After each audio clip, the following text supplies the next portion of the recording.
ಜಗಕ್ಕೆ ತೋರೋಣ. ನಮಗಾಗಿ ಎಲ್ಲರಿಗಾಗಿ ನಾವು ಒಂದಾಗಿ ದೀಪ ಹಚ್ಚೋಣ, ಜೊತೆಗೆ ಹಚ್ಚೋಣ ಜ್ಞಾನದೊಂದಿಗೆ ಕನ್ನಡದ ದೀಪ.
ಹರಿವ ಹೊಳೆಗೆ ಎರಡು ತೋಳುಗಳಿದ್ದು ಅದು ಒಂದು ಬದುಕನ್ನ ಎರಡು ದಡಗಳ ಎರಡು ಕಣಿವೆಗಳ ಎರಡು ನೋಡಾದರೆ ಮನುಷ್ಯರಾದ ನಾವುಗಳು ಏನನ್ನ ಬೆಸೆಯಬೇಕು, ಕೆಸರನ್ನ ಬೆಸೆಯಬೇಕು.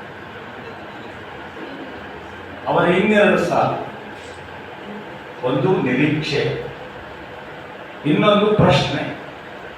ಹೇಳ್ತಾನೆ ಕವಿ, ಮುಗಿಲಿನ ತುಂಬಾ ಮುತ್ತಿನ ಬೀಜ ಬಿತ್ತುವವರೇ ಇಲ್ಲ, ನಮಗೂ ನಿಮಗೂ ಸ್ನೇಹದ ನಂಟನ್ನು ಕಟ್ಟುವವರೇ.